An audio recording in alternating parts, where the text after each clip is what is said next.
Niaji, uko poa? I mean, I was meant to perform, but things happened, and I can't. I'm speaking. And by the look of things and how everybody presented here, I wish I was performing, because it was so right and so on point. I'm a hip-hop artist, as a lot of people know.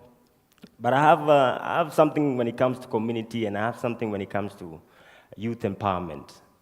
And if you think about it, the doctors are not born, they are made. The pilots are not born there. The psychiatrists are not born there. The musicians, are they born or are they made? Both? If you ask me, I think musicians are made. Everybody has talent. Everybody can sing in the shower. But it takes certain level of skill and certain level of training to become an established musician. And in my case, I was never trained to write music. I was never trained to rap. I was never trained to shake my hair. I was never trained to write proposals and to talk good English with O'Connor here and your director. I was never trained to do that.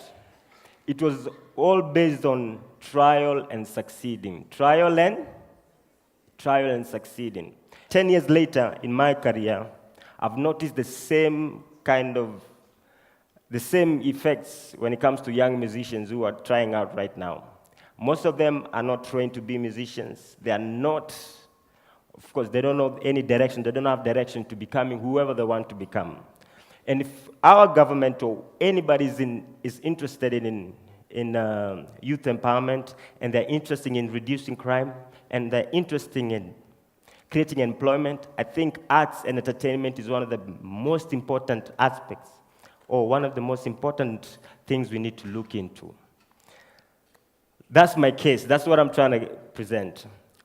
In my career, when I was starting out, I started out with Uko Flani Mau Mau. It's a hip-hop group of dreaded guys with sagging jeans, and every time we walk in close to somebody, they always hold their purse and trying to be, unajua. But that was a place for me to belong, and I learned how to write. Few years later, I got signed to Emmanuel Giles record company. It was called Gatwich Records. He paid for my production, he paid for my studio time, and he paid for my marketing. And of course, some years later also, I was able to do the same for myself in my third album.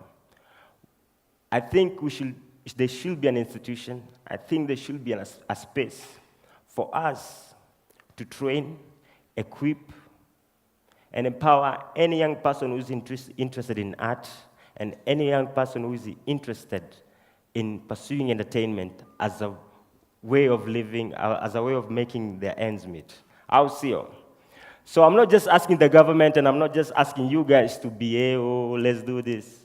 I think I'm trying to do it for myself first. So what I did is that just the other day, I finished paying a 2-story building in my hometown in Dandora, where we're going to establish an academy to train, equip, and invest in young people who are trying to pursue entertainment as a career. Of course, we've finished paying everything, and we've finished doing all these things.